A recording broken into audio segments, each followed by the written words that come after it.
జై గురుదత్త శ్రీ గురుదత్త. మనం పాసురంలోకి అడుగుపెట్టే ముందుగా మన అమ్మ ఆండాళ్ళ తల్లిని అంటే గోదాదేవిని ఒక్కసారి నమస్కరిస్తూ ప్రార్థన చేసి ఆ తర్వాత పాసురంలోకి మనం అందరం కూడా అడుగు పెడదాం. ఎందువల్లంటే మన అమ్మ కృపా కటాక్షాలు మన అందరి మీద ఉండాలి కాబట్టి మన అమ్మని ఒక్కమారు మన అందరం కూడా ప్రార్థన చేద్దాం. నీళాతుంగస్తనగిరితటి సుప్తముద్బోజ్య కృష్ణం పారాజ్యం స్వం శృతిశతశిరస్థిద్ధమజ్జాపయంతి స్వోచ్చిష్టాయాం సృజనిగళితం యా బలాత్కృత్య భుంక్తే గోదా తస్యై నమ ఇదమిదం భూయ ఏవాస్తు భూయః. తెలుగులో నీలోన్నతస్తనగిరిచర్యలన్ నిదురించు శ్రీకృష్ణ సింహమును ప్రేమారమేల్కొలిపి ఉపనిషత్ సిద్ధమౌ శేషత్వార్హతను తెలియజెప్పి ఆ ముక్తమాల్యముల ఆతనిని బంధించి భోగించు గోదమ్మ నీకిదే వందనము వందనము పాదాభివందనము. ధనుర్మాస వ్రతం అనేది దివ్యమైన భవ్యమైనటువంటి వ్రతం. ఈ వ్రతాన్ని అందరూ ఆచరించవచ్చు. కులమతాలతో సంబంధం లేదు, వర్ణాలతో సంబంధం లేదు. భగవంతుని పట్ల ప్రేమాభిమానాలు వినయ విధేయతలు ఉన్నట్లయితే ఖచ్చితంగా ఎవరైనా సరే ఈ ధనుర్మాస వ్రతాన్ని ఆచరించవచ్చు. అయితే ఈ భవ్యమైన వ్రతానికి కావాల్సింది మాత్రమే భగవంతునిపై ప్రేమ అనేది మాత్రం కావాలి. ఈ విధంగా మన అమ్మ ఈ ధనుర్మాస వ్రతాన్ని ప్రారంభించి మొదటి పాసురంలో తన తోటి గోపికలను ధనుర్మాస వ్రతానికి రమ్మని అందరినీ కూడా అమ్మ ఆహ్వానిస్తూ ఉంటుంది. నిజానికి వారందరూ కూడా అక్కడ ఉన్నటువంటి గోపికలందరూ కూడా భాగ్యవంతులే. అప్పుడు అమ్మ అంటుంది, మీరు భాగ్యవంతులైనప్పటికీ కూడా మీ ఆనందాలు కావు. భగవంతుణ్ణి భక్తితో ఆరాధిస్తే భగవంతుడు మురిసిపోతాడు. ఆ మురిసిపోయే ఆనందమే మన ఆనందం. ఆయన బాధపడితే అదే మనకి బాధ అని మన ఆనందాలు కానీ మన బాధలు కానీ కాదు, భగవంతుడి ఆనందమే మన ఆనందం అని అమ్మ చాలా చక్కగా ధనుర్మాస వ్రతానికి వాళ్ళందరినీ సంసిద్ధులు చేస్తూ అమ్మ అందరినీ కూడా ఆహ్వానిస్తూ ఉంటుంది మొదటి పాసురంలో. ఇంకా రెండో పాసురంలో అమ్మ ఆహ్వానం మేరకు కొంతమంది వస్తూ ఉంటారు గోపికలు. వాళ్ళకి అమ్మ రెండో పాసురంలో ధనుర్మాస వ్రతానికి కావాల్సినటువంటి నియమ నిష్టలన్నీ కూడా నియమ నిబంధనలు ఏవైతే ఉన్నాయో అవన్నీ కూడా అమ్మ తెలియజేస్తుందన్నమాట. ఇంకా మూడో పాసురంలో అమ్మ చాలా అద్భుతమైన ఘట్టాన్ని ఆవిష్కరణ చేస్తుంది. ఎందువల్లంటే ఒక వ్రతం కానీ ఒక ఇల్లు కానీ సుభిక్షంగా ఉండాలి అంటే వామనావతార ఘట్టాన్ని చదవమంటారు మన పెద్దలు. అయితే అమ్మ కూడా ఈ వ్రతంలో వామనావతార ఘట్టాన్ని చాలా ఆవిష్కరిస్తోంది చాలా చక్కగా. ఏ శుభకార్యం జరిగినా ఈ మూడో పాసురాన్ని తిరుప్పావైలో ఉన్నటువంటి మూడో పాసురాన్ని గానం చేస్తారు. ఎందువల్లంటే వామనావతార ఘట్టానికి ప్రాధాన్యతనిచ్చినటువంటి పాసురం కాబట్టి అందరూ సుభిక్షంగా ఉండాలనే ఉద్దేశంతో వామనావతార ఘట్టాన్ని వినిపించడం కోసమని ఈ పాసురాన్ని పెద్దలు గానం చేస్తూ ఉంటారు. అమ్మ మూడో పాసురంలో చాలా చక్కగా వామనావతార ఘట్టాన్ని ఆవిష్కరించింది. ఇంకా నాలుగో పాసురంలో అమ్మ ఈ ధనుర్మాస వ్రతానికి కావాల్సింది ఏంటంటే మొట్టమొదటి విధి స్నాన విధి. అందరూ స్నానం చేసి ఉండాలి. బాహ్య స్నానము అంతర్స్నానము జరిగి ఉండాలి. అయితే బాహ్య స్నానం జరగడానికి ఎంతమంది నీరు సక్రమంగా ఉండాలి కాబట్టి అప్పుడు అమ్మ పర్జన్య దేవుణ్ణి పిలుస్తుంది. అమ్మ ఆ పర్జన్య దేవుణ్ణి ఆడిమలక్కన్న అనంగానే వెంటనే పర్జన్య దేవుడు వచ్చేస్తాడు. వచ్చేసి రాగానే అమ్మ విధి విధానాలు తెలియజేస్తుంది. మీరు మాకు అందరికీ కూడా స్నాన విధి కోసమని నీరు అందించాలి, మీరు ఈ విధంగా వర్షించాలి అని అమ్మ పర్జన్య దేవుడికి అమ్మే సూచనప్రాయంగా అన్నీ కూడా చెప్తుంది.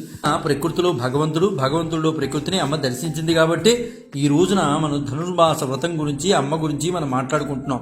ఇంకా ఐదో పాసురంలో అమ్మతో వచ్చిన వారి గోపికలందరూ కూడా కర్మఫలాల గురించి మాట్లాడుకుంటూ ఉంటారు. అలా మాట్లాడుకుంటుంటే ఆ మాటలన్నీ కూడా అమ్మ చెవులు పడతాయి. మన ఆండాళ్ళ తల్లి మాత్రం చివరిగా ఒక మాట చెప్తుంది వాళ్ళు మాట్లాడుకుంటుంటే, ఏమండరా, ఏమిటి మాటలు? కర్మఫలాల గురించి మీరు మాట్లాడుతున్నారు? పరమాత్మ నామాన్ని పట్టుకోండర్రా మీరు. పరమాత్మ నామాన్ని పట్టుకోవడానికి ప్రయత్నం చేయండి, ఈ కర్మఫలాలను కాదు. పరమాత్మ నామాన్ని పట్టుకుంటే ఆయనే అన్నిటినీ కాపాడుతాడు. మొత్తం మీద 5వ పాసురంలో స్వామి నామ సంకీర్తన చెయ్యమని అమ్మ చెప్పకనే చెబుతోంది గోపికలందరికీ కూడా. అయితే 1 నుంచి 5 ఉన్నటువంటి పాసురాలన్నింటినీ కూడా మనం ఈ ధనుర్మాస వ్రతానికి ఆహ్వానం కింద మాట్లాడుకుంటే 6వ పాసురం నుంచి శ్రీవ్రతము అంటే ధనుర్మాస వ్రతము మొదలు పెట్టడానికి ఆ రోజుగా మనం మాట్లాడుకోవచ్చు. అంటే 6వ పాసురం నుంచి శ్రీవ్రతం ప్రారంభమవుతుందనే మనం మాట్లాడుకోవాలి. అయితే ఈ శ్రీవ్రతం ప్రారంభం అవటానికి అమ్మ అడుగుతుంది, అందరూ వచ్చేసారా అని అడుగుతుంది. లేదమ్మా, ఇంకో 10 మంది తక్కువగా ఉన్నారు అని గోపబాలికలు చెప్పంగానే, అయ్యయ్యో ఆ 10 మందిని లేపాలి కదా మనం, ఆ వాళ్ళని కూడా తీసుకెళ్ళాలి కదా, మనం ఒక్కడమే కాదు కదా, స్వామి యొక్క ప్రేమతత్వాన్ని పొందడం వాళ్ళు పొందాలి కదా అని అంటుంది. అయితే అమ్మకి తెలుసు వాళ్ళు ఎవరు, వాళ్ళందరూ కూడా ఆచార్యులు ఆళ్వార్లు, వాళ్ళు యోగ నిద్రలో ఉన్నారు, వాళ్ళని లేపమంటోంది. అమ్మతో వచ్చిన గోపికలకు వాళ్ళు ఎవరో తెలియదు, గోపికలే అనుకుంటున్నారు. కానీ అమ్మకు మాత్రం తెలుసు వాళ్ళు ఆళ్వార్లని. అందుకనే అమ్మ చాలా స్పష్టంగా వాళ్ళందరినీ కూడా లేపమని చెప్తోంది. అయితే ఆ 6వ పాసనంలో మొట్టమొదటి ఒక గోపబాలికని లేపుతారనమాట. ఆ లేపటం కూడా సత్సాంప్రదాయంలో ఉన్నటువంటి విషయాలన్నింటినీ కూడా క్రోడీకరిస్తూ అమ్మ పక్కన ఉన్నటువంటి గోపబాలికలు మాట్లాడుతూ ఉంటారు. లోపల పడుకున్నటువంటి గోపబాలికని లేపుతారు. ఓ పిల్ల, నీవు కూడా లేచి రా అమ్మా, చక్కగా నిన్ను లేపడానికి మేము వచ్చాం, చక్కగా నువ్వు రా, ధనుర్మాస వ్రతాన్ని ఆరంభిద్దాం మనం అందరం కలిసి అనగానే ఆ లోపల ఉన్నటి గోపబాలిక కూడా లేచి ఆ బృందంతో కలుస్తుంది. అక్కడికి 6వ పాసురం మనం పూర్తి చేసుకున్నాం. ఇంకా 7వ పాసురంలో మరలా ఇంకొక గోపబాలికను లేపడానికి ప్రయత్నం చేస్తారు. అంటే ఇక్కడి నుంచి 6వ పాసురం నుంచి 10 మంది గోపబాలికలు లేపడానికి ప్రయత్నం చేస్తూ ఉంటారు మన అమ్మవాళ్ళు. అంటే 10 మంది ఆళ్వార్లను తీసుకెళ్ళటానికి ప్రయత్నం చేస్తోంది అమ్మ. ఇంకా 2వ గోపబాలికని 7వ పాసురంలో లేపుతారు. ఓ తేజశాలిని రా అమ్మ, మాతో పాటు రా అని చెప్పి ఆ 7వ రోజు పాసురంలో గోపబాలికని మన అమ్మ మిగతా గోపికలందరూ కూడా లేపడానికి ప్రయత్నం చేస్తారు. అయితే వాళ్ళు ఆ పడుకున్నటువంటి గోపబాలిక కూడా వస్తుంది. ఇంక 8వ రోజు పాసురంలో ఇక్కడ ఏంటంటే గోపిక కృష్ణునికి కూడా కుతూహలం తెచ్చేటటువంటి విలాసవతి. అంటే కృష్ణుడికి కూడా ఈ అమ్మాయి మీద కుతూహలం ఎక్కువగా ఉంటుంది. ఆ అమ్మాయి అంత విలాసవతి అనమాట. పరిపూర్ణమైన స్త్రీత్వం కలిగినటువంటి ప్రౌఢ కింద మనం మాట్లాడుకోవాలి. అంటే ఆ అమ్మాయికి ఏంటంటే కృష్ణుని వద్దకు నేను ఎందుకు వెళ్ళాలి, కృష్ణుడే మన దగ్గరికి రావాలి అని ధీమాతో పడుకుంటుంది అమ్మాయి. అయితే దాన్ని మనం వేరే విధంగా కాకుండా అచంచలమైన విశ్వాసంతో, అంటే పొగరని మాట కాకుండా అచంచలమైన విశ్వాసంతో మనం మాట్లాడుకోవాలి. ఇక్కడ అమ్మ కూడా అదే ఉంటుంది, అచంచలమైన విశ్వాసంతో లోపల పడుకున్నటువంటి యోగ నిద్రలో ఉంది. ఆ అమ్మను లేపడం కోసం వీళ్ళందరూ కూడా వెళ్ళి అక్కడ పాసురాన్ని పాడతారు. లోపల పడుకున్నటువంటి గోపబాలికని 8వ పాసురంలో మన అమ్మ వాళ్ళందరూ కూడా లేపడం జరుగుతుంది. ఇంకా 9వ పాసురంలో మాట్లాడుకుంటే ధ్యానంలో పరాకాష్ఠనుందిటినటువంటి గోపిక ఈరోజు లోపల పడుకుని ఉంది. 9వ పాసురంలో చెప్పబోయేటటువంటి గోపిక, లోపల పడుకున్నటువంటి గోపికే ఇంకా పరాకాష్ఠ అనమాట. ధ్యానానికి పరాకాష్ఠ ఆమెను లేపుకు తీసుకువెళితేనే శ్రీకృష్ణుడు దర్శనం అవుతుందని అమ్మ గ్రహించి అటువంటి ఆచారులను, అటువంటి ఆళ్వార్లను అమ్మ లేపుతోంది. ఎంత చక్కగా గానం చేస్తుందంటే అమ్మ, ఎంత చక్కగా పాసురాన్ని గానం చేసి లోపల పడుకున్నటువంటి గోపబాలికలను లేపడానికి గోపికలు, మన అమ్మ ఆండాళ్ళ తల్లి అందరూ ప్రయత్నం చేస్తున్నారు. ఈ వ్రతంలో అమ్మ ఖచ్చితంగా 9వ పాసురంలో ధ్యానంలో పరాకాష్ఠ నుండి పొందినటువంటి గోపికను అమ్మ లేపుతోంది. మహామాయావి మాధవ వైకుంఠవాసాన్ని పెక్కు నామాలు పాడు, ఆమె మేల్కును మాతో చేరుతుంది అనగానే, వీళ్ళు ఆ మాటలు అనగానే ఒక్కసారి ఆ అమ్మాయి రోమాలు నిక్కపుడుచుకుని వెంటనే యోగ నిద్రలో ఉన్నటువంటి గోపబాలిక వచ్చి బృందంలో చేరుతుంది. ఇది 9వ పాసురంలో మనం మాట్లాడుకోవడం జరిగిందనమాట. 10వ పాసురంలో అమ్మ చాలా చక్కగా గోపబాలికను, లోపల ఉన్న గోపబాలికను లేపడానికి ప్రయత్నం చేస్తుంది. చక్కగా భగవంతుని మేము ప్రార్థన చేస్తూ వెళ్తున్నాం, నువ్వు కూడా మాతో రావచ్చు కదా అనగానే లోపల పడుకున్నటువంటి ఆ అమ్మ, ఆ గోపికా తల్లి ఈ ధనుర్మాస వ్రతాల్లోకి చేరుతుంది. అక్కడితో 10 పాసురాలు మనకి పూర్తవుతాయి. మనమ్మ గోదామాత ఆండాళ్ళ తల్లి 11వ పాసురంలో తిరుమంగయ్యాళ్వార్ భావాలు కలిగినటువంటి గోపబాలిక లోపల పడుకుంటే ఆ గోపబాలికను కూడా లేపుకు తీసుకెళ్దాం ధనుర్మాస వ్రతానికని అమ్మ ఎంత ప్రయత్నం చేస్తూ గోపబాలికలతో పాటు ఎంత చక్కగా ఉదాహరణలు ఇస్తూ ఎంత చక్కగా మాట్లాడుతుందంటే 11వ పాసురంలో మేమంతా చక్కగా ఆ శ్రీమన్నారాయణ్ణి కీర్తిస్తూ ఆ గోపబాలుణ్ణి ఆ కృష్ణుణ్ణి కీర్తిస్తూ మేము వస్తుంటే నువ్వు చక్కగా లోపల పడుకుంటావా? ఆ నీలమేఘశ్యాముని కీర్తిస్తున్నాం కదమ్మా, నువ్వు కూడా రామ్మా అనగానే అమ్మ కొన్ని ఉదాహరణలు చెప్తుంది. ఆ ఉదాహరణతో తిరుమంగయ్యాళ్వార్ భావాలకు చెందినటువంటి ఆ గోపబాలిక వచ్చి అమ్మ వాళ్ళ బృందంలో కలుస్తుంది. అక్కడితో 11వ పాసురం పూర్తవుతుందని మనం మాట్లాడుకున్నాం. ఇక 12వ పాసురంలో మన అమ్మ లోపల పడుకున్నటువంటి గోపబాలికను లేపడానికి ప్రయత్నం చేస్తోంది.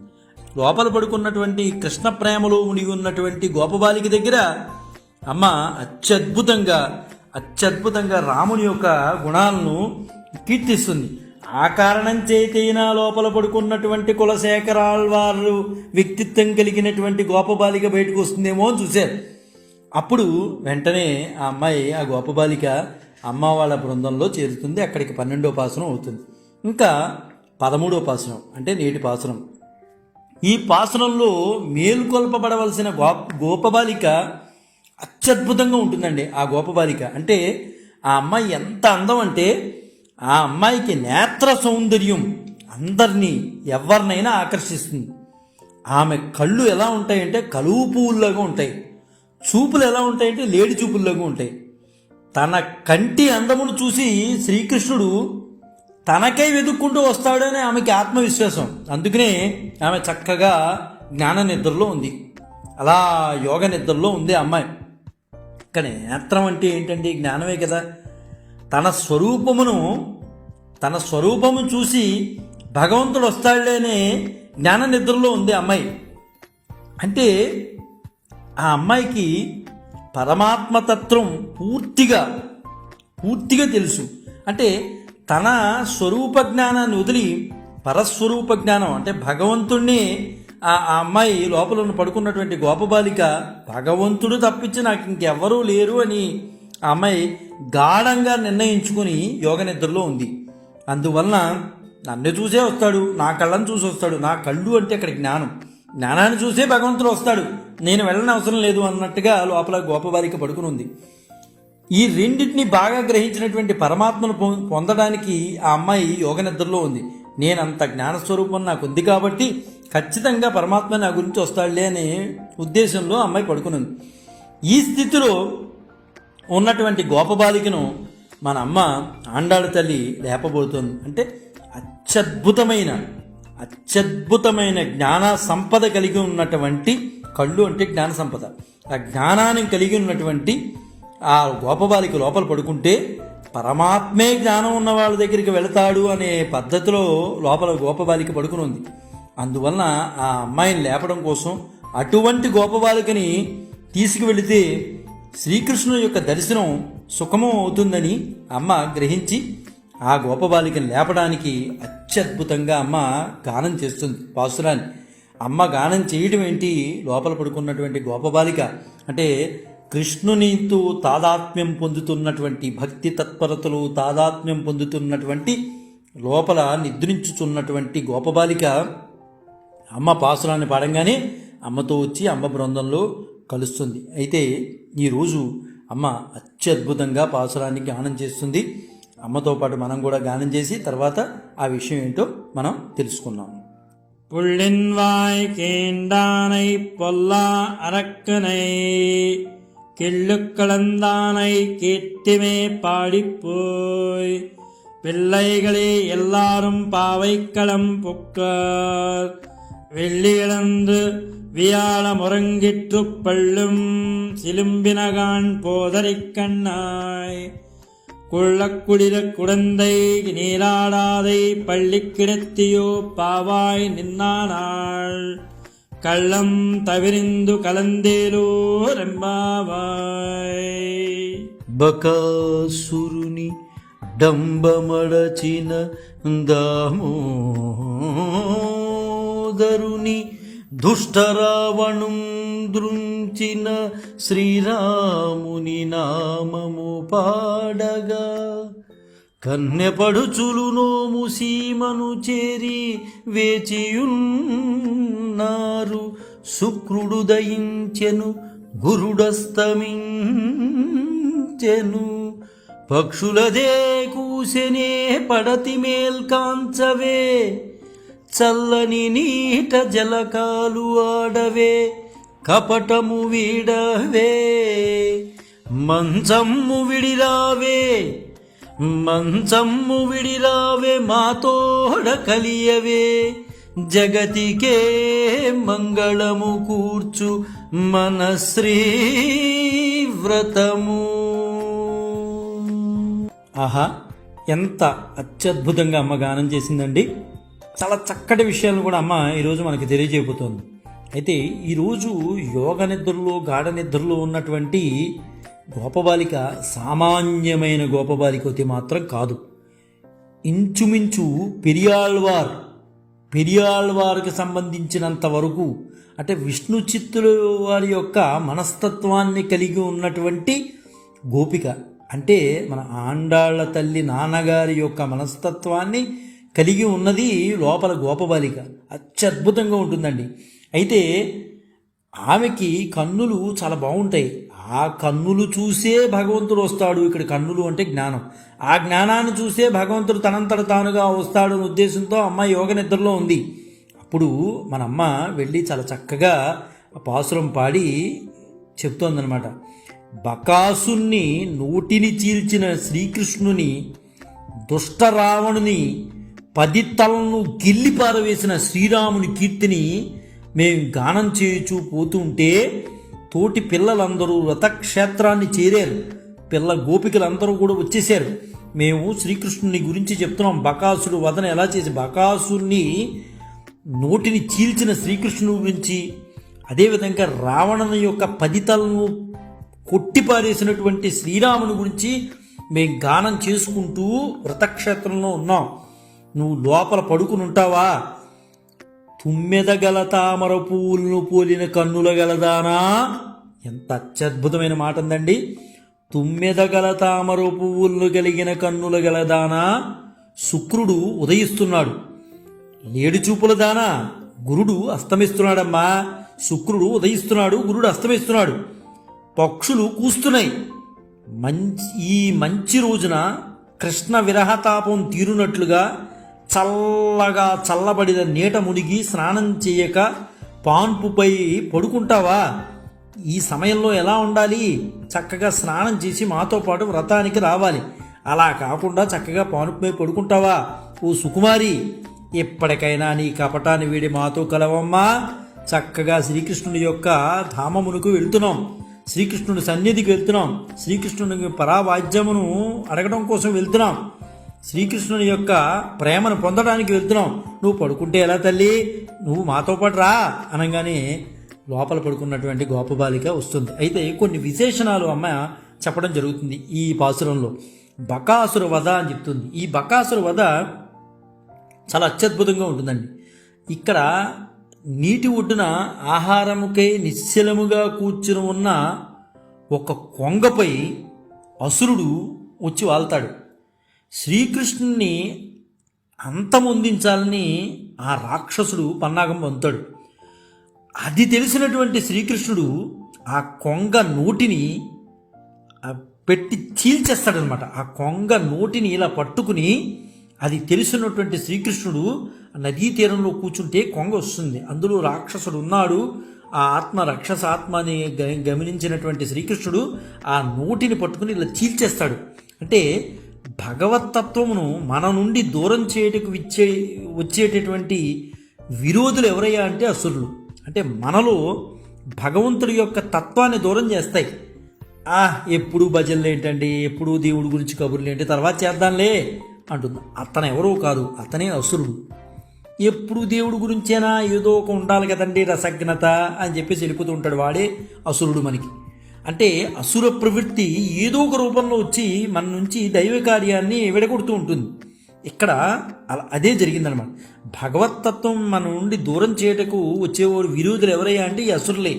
పరమాత్మయే అన్నిటికీ ఉపాయం అనుకుని విశ్వాసమునకు అటువంటి విశ్వాసముకు దంభము ముఖ్య విరోధండి. ఒక విధంగా ఉన్నవారు వేరొక విధంగా ఉన్నట్లు కనబడే చేయు ప్రయత్నమే దంభం. చేపలను పట్టి చంపి జీవించుడికై నీటి ఒడ్డున చేరునది ఏంటి? కొంగ.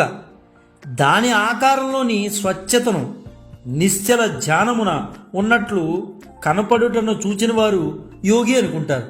నిజానికి కొంగ వచ్చి అలా నది దగ్గర వాలితే అబ్బబ్బా కొంగ జపం అంటుంటాం కదండి మనం.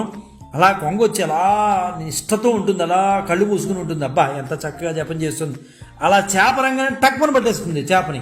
తన్ను తాను రక్షించుకొనగలనని లోపల అనుకునుచు వెలుపలు మాత్రం పరమాత్మ ఉపాయం అన్నట్లు కనిపించుట దంభ ప్రవృత్తులు అంటారు. అంటే అవి చెప్పేది ఎవరయ్యా అంటే కొంగ గురించి అనమాట. ఈ దంభం అహంకార ప్రవృత్తులను తొలగించి తామే ఉపాయమని విశ్వాసము కలిగించు కృష్ణుని రాముని గోపికలు ఇక్కడ కీర్తిస్తున్నారు. దంభము కంటే ప్రమాదకరమైనది ఏంటంటే, దంభం ఒక రకంగా పర్వాలేదు, ఇంకా దంభము కంటే ప్రమాదకరమైనది అహంకారం. ఇతడ రావణుడు అహంకారంగా మనం మాట్లాడుకోవచ్చు. నేను కాని దానిని నేను అనునట్లు చేయనిదే అహంకారం. చాలా చక్కటి నిర్వచనం అమ్మ చెప్తుందండి. నేను కాని దాన్ని నేను అన్నట్లు చేయడమే అహంకారం. ఇంతకన్నా నిర్వచనం అమ్మ ఇచ్చినట్టు ఇంకెవరూ ఇవ్వలేరు. శరీరమే ఆత్మాను బుద్ధి దీని చేతనే కలుగును. అది కలగగానే ఆత్మకు పరమాత్మకు గల సంబంధం దూరం అవుతుంది. ఇదే సీతను రావణుడు అపహరించుట. రావణుని సంస్కరించుటకు రాముడు చేసిన ప్రయత్నాలు నిజానికి ఫలింపలేదు. చివరికి ఏం చేశాడు? రావణుని యొక్క 10 తలలను రాముడు ఖచ్చితంగా చీల్చేశాడు. తలని గిల్లి పారేశాడు. ఎందువలన? మొదట్లో చెప్తూ వచ్చారు, సంస్కరిద్దామని చేశారు. ఎన్ని చేసినా అతనిలో మార్పు రాలా. చివరికి రావణ బ్రహ్మ యొక్క తలను రాముడు గిల్లి పారేశాడు. బకాసురుని కృష్ణుడు, రావణ్ణి రాముడు చంపుట తమ కోసమే అని గోపికలు ఆనందించుచూ కీర్తిస్తున్నారు. ఇక్కడ అది జరుగుతుందన్నమాట. ఇక్కడ అమ్మ ఇంకొక మాట చెప్తుంది. శుక్రుడు ఉదయిస్తున్నాడు, గురుడు అస్తమిస్తున్నాడు, లేవమాలే అంటూ అమ్మ చెప్తుంది. ఇది ప్రాతకాలానికి ముందు వచ్చేటటువంటి చిహ్నం అండి. మన లోపల సాత్వికమైన భావం కలిగి భగవంతుని వైపు మన బుద్ధి నిలవడానికి ముందుగా శుక్రుడు ఉదయించాలి. మన బుద్ధి నిలవడానికి అంటే భగవంతుడి వైపు నిలవడానికి ముందుగా శుక్రుడు ఉదయించాలి, గురుడు అస్తమించాలి. జ్ఞానం ఆవిర్భవించి అజ్ఞానం అంతరించాలి. శుక్రుడు మృత సంజీవిని విద్య కలిగినవాడు. బాగా గుర్తుపెట్టుకోవాలండి, శుక్రుడు మృత సంజీవిని విద్య కలిగినవాడు. మనం కూడా మృత సంజీవిని విద్య గలవారం కావాలి. అమృతత్వం సాధించడం అంటే సావు లేకుండా ఉండడం కాదు, భగవంతునికి దూరం కాకుండా ఉండడం. అట్లా చనిపోయిన వారు అనగా భగవంతునికి దూరమైన వారిని మరలా బ్రతికించేదే, భగవంతునికి దగ్గరికి చేర్చేదే బ్రహ్మ విద్య. దాన్ని ప్రసాదించిన శుక్రుడు ఉదయించాడు. అసుర సమ్మోహనానికే చార్వాక మతాన్ని ప్రచారం చేశాడు గురుడు. అసురుల్ని సమ్మోహనం చేయడం కోసం అని చార్వాక మతాన్ని ప్రచారం చేశాడు గురుడు. ఆ గురుడు అస్తమిస్తున్నాడంటే మనలో ఆ చార్వాక మతానికి సంబంధించినటువంటి నాస్తిక భావాలు ఉన్నాయి చూసారా, ఈ నాస్తిక భావాలన్నీ కూడా అస్తమించిపోవాలి. ఇక్కడ గురుడు అస్తమించడం అంటే అద్భుతమైన మాట ఇదేనండి. మనలో ఉన్నటువంటి నాస్తిక భావాలు అస్తమించిపోవాలి. బ్రహ్మ విద్య యందు ఆసక్తి పెరిగి ఇదే మంచి సమయమ్మా లే అని చెప్పేసి అమ్మ అక్కడ లేపుతోంది. కానీ ఇక్కడ ఈ దృష్టాంతం అంతా మనకు చూసినప్పుడు ఎవరికైనా సహజంగా సందేహం వచ్చేది ఏంటంటే, దేవగురువు ఎవరయ్యా అంటే గురుడు, దైవ సంపదకి ప్రతీక కదా, మరి ఆయన అస్తమించడం ఏంటండి అని సహజంగా ఎవరికైనా ఈ సందేహం వస్తుంది. అలాగే రాక్షసుల గురువు శుక్రాచార్యుడు కదా, శుక్రుడు కదా, మరి అసురు సంపదకి ఆయన ప్రతీక కదా, ఆయన ఉదయించడం ఏంటి, ఆయన ఉదయిస్తే మన శరీరాలు ఎలాగ ఉంటాయి, ఇవన్నీ సందేహాలుగానే ఉండిపోతాయి. కానీ అమ్మ ఇక్కడ పరమార్థం చెప్తుంది. అసుర సంపద అంటే ఏంటి? అజ్ఞానం. అజ్ఞానం విజృంభించుతుంది. దైవ సంపద అంటే ఏంటి? జ్ఞానం అస్తమిస్తుంది. అంటే దైవ సంపద అస్తమిస్తోంది, అసుర సంపద ఉదయిస్తోంది, అజ్ఞానం విజృంభిస్తోంది అనగా తగ్గిపోతుంది. ఇక్కడ ఖచ్చితంగా చెప్పుకోవాలంటే అస్తమిస్తోందంటే తగ్గిపోతుంది, విజృంభిస్తోందంటే పెరిగిపోతుంది. అట్లు కాక మునిపే నిద్ర లేచి మాతో వ్రతం చేయడుకు రా అమ్మా అని ఇక్కడ చెప్తోంది. వేకున ఆకాశంలో శుక్ర గురు నక్షత్రాలను చూసి వాటిని చూసి గోపికలు అన్యాపదేశంగా ఒక చక్కని సందేశాన్ని ఇచ్చేశారు. ఆ గ్రహాలు ఏవైతే ఉన్నాయో వాటిని చూసేసి చక్కని సందేశం ఇచ్చేశారు. ఈ పాసురంలోని సమయ సందర్భాలను బట్టి మనం మాట్లాడుకోవాలంటే పెరియాళ్వారు పేర్కొన్న మేల్కొల్లబడ్డారని గ్రహించవచ్చు. లోపల ఉన్నటువంటి మనం మాట్లాడుకున్నాం ఇందాక, పెరియాళ్వారి యొక్క లక్షణాలన్నింటినీ కలిగినటువంటి గోపబాలిక. ఆ గోపబాలికని మేల్కొల్పుతున్నారని కూడా మనం అనుకోవచ్చు. ఆళ్వారుల్లో మేల్బంతి అయినటువంటి ఆండాళ్ళు యొక్క తండ్రి పెరియాళ్వారు. ఈ పెరియాళ్వారిని అంటే మన గోదామాత యొక్క తండ్రి గారు పెరియాళ్వారు. ఆయన్ని లేపడం కోసం ప్రయత్నం చేస్తున్నాం. అటువంటి లక్షణాలు కలిగినటువంటి గోపబాలికలు లేపుతాం. తమ ఎదుట సాక్షాత్కరించిన భగవంతునికి దృష్టి దోషం తగులుతుందేమో అని ప్రేమాతిశయం చేత మంగళాశాసనాలు చేసినటువంటి మహాత్ములు కోవల్లోకి చెందినవాడు ఎవరయ్యా అంటే పెరియాళ్వారండి. విష్ణువును సదా చిత్తమును అతని మనస్సులో 24 గంటలు తలుచుకునేవాడు ఎవడయ్యా అంటే పెరియాళ్వారండి. ఆయనే విష్ణు చిత్తుడు. విష్ణువును నిరంతరం కొలిచేవాడు మనస్సులోనే, ఎక్కడున్నా విష్ణునామమే. అందుకనే విష్ణు చిత్తుడయ్యాడు. భట్టవంశానికి శ్రేష్ఠుడు కాబట్టి భట్టనాథుడు అయ్యాడు. ఇవే వీరికి తిరునామాలు ఏర్పడ్డాయి. శ్రీకృష్ణుని అనుగ్రహం పొందిన మాలకారుని వలె భగవత్ కైంకర్యంలో పుష్పమాలిక సమర్పణ భగవానికి మిక్కిలి ప్రీతికరం అనిపించి విష్ణు చిత్తుల వారు శ్రీ విల్లుపుత్తూరులో ఒక పెద్ద పూదోటను పెంచి అందులో తులసికి సముచిత స్థానాన్ని కల్పించాడు. ఆయన నిత్యము తులసి పుష్పమాలికలను కట్టి వటపత్ర సాయికి సమర్పిస్తూ ఉండేవాడు. ఆ తులసివనంలోనే అయోనిజుగా ఈరోజు వ్రతాన్ని ఆరంభిస్తూ గోపికలందరినీ కూడా వాళ్ళలో మంచి భావాలు నూరుతూ తీసుకెళ్లేటటువంటి గొప్ప తల్లి ఎవరయ్యా అంటే మన ఆండాళ్ళ తల్లి, మన గోదామాత. ఆమెనే పెంచి పెద్ద చేశాడు మన పెరియాళ్వారు. అటువంటి పెరియాళ్వారు భావాలు కలిగినటువంటి బాలిక లోపల పడుకుని ఉంది. పాండ్యరాజు వల్లభదేవరాయలు పరతత్వ నిర్ణయము చేయుటకు గొప్ప పండితులను భావించి పెద్ద సభను ఏర్పాటు చేశాడు.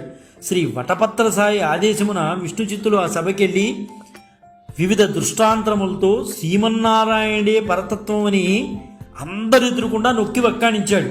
ఇంకా పరతత్వం అంటే ఎవరయ్యా అంటే శ్రీమన్నారాయణే అని చెప్పాడు. అప్పుడు శ్రీమన్నారాయణుడు గరుడు వాహన రూఢై సాక్షాత్కరింపగా స్వామికి దృష్టి దోషం తగులుతుందేమో అని ప్రేమాతిశయంతో పళ్ళాండంటూ స్వామికి తానెక్కిన ఏనుగుపైనున్న గంటలను ఊగించుచు మంగళాశాసన దివ్య ప్రబంధమును గానం చేసిన వాడు పెరియాళ్వారు గారు. అంటే భగవంతుడికే దృష్టి దోషం తగులుతుంది, అంతమంది భగవంతుడు చూసేస్తున్నారు, ఆయనకే దృష్టి దోషం తగులుతుందని చెప్పి ఆయన పళ్ళాండంటూ గానం చేశాడు. లోకంలో అందరూ తమ తమ క్షేమాలకై భగవంతుని ప్రార్థించుతుంటే భగవంతుని క్షేమానికి రక్ష పెట్టినటువంటి గొప్ప మహానుభావుడు పెరియాళ్వారు. ఆయనే విష్ణు చిత్తుడు. ఆయన యొక్క కుమార్తె మన ఆండాళ్ళ తల్లి, ఆయన యొక్క కుమార్తె మన గోదా తల్లి. ఆ గోదామాతే లోపల పెరియాళ్వారు భావాలు కలిగినటువంటి గోపబాలికను లేపడానికి ప్రయత్నం చేస్తున్నారు. శ్రీకృష్ణుని పొందుటకు తానుగా ఎట్టి ప్రయత్నం చేయని సిద్ధోపాయ నిష్ట అయినటువంటి గోపికను మన అమ్మవాళ్ళు లేపుతున్నారన్నమాట. అంటే శ్రీకృష్ణుని పొందడానికి ఎట్టి ప్రయత్నం చేయరు, ఆయనంతా ఆయనే వస్తాడు మన దగ్గరికి అనే పద్ధతిలో వీళ్ళు ఉంటారు. అలా తాదాత్మ్యంలో ఉంటారు. శ్రీకృష్ణుని పొందడానికి ఏ ప్రయత్నం చేయరు. ఇలా చేయండి అలా చేయండి అంటే ఏమి అనరు, కేవలం ఆ నామాన్ని పట్టుకునే కూర్చుంటారు. అలా కూర్చునే వాడి దగ్గర శ్రీకృష్ణుడే వస్తాడే నమ్మకం. అలాంటి కోవకు చెందిన పెరియాళ్వారు కోవకు చెందినటువంటి గోపబాలిక లోపల ఉంది. అలాగా అమ్మవాళ్ళు చెబుతారు కదా, శుక్రుడు ఉదయిస్తున్నాడు, గురుడు అస్తమిస్తున్నాడు, ఏమమ్మా ఇంకా పడుకుంటే ఎలాగమ్మా, నువ్వు లేడి చూపుల దానా, నువ్వు పడుకుంటే ఎలాగా, గురుడు అస్తమిస్తున్నాడు, పక్షులు కూస్తున్నాయి, మంచి రోజున కృష్ణ విరహతాపం తీరినట్లుగా చల్లని నీటిలో నీట మురిగి స్నానం చేసి పాంట్ మీద పడుకుంటావా, ఏమిటమ్మా ఇది సుకుమారి, నీ కపటాన్ని వీడి రావమ్మారా అనగానే ఆ బాలిక కూడా వచ్చి ఆ గోపబాలికి కూడా అమ్మ వాళ్ళ బృందంలో కలుస్తుంది. అక్కడికి 13వ పాసురం కూడా పూర్తి చేసుకుని అమ్మవాళ్ళు మరొక గోపబాలికని లేపడానికి 14వ పాసురం పాడటానికి రేపటి రోజున అమ్మవాళ్ళు ఉద్యుక్తులవుతున్నారు. రేపటి రోజున అమ్మవాళ్ళు గోపబాలికని లేపడానికి ఏ విధంగా ప్రయత్నం చేస్తారనేది రేపటి రోజున మనం తెలుసుకోవడానికి ప్రయత్నం చేద్దాం. జై గురుదత్త, శ్రీ గురుదత్త, శ్రీపాద శ్రీవల్లభ చరణదాసుడు, మానికొండ రాజశేఖర శర్మ, రాజమహేంద్రవరం. స్వస్తి.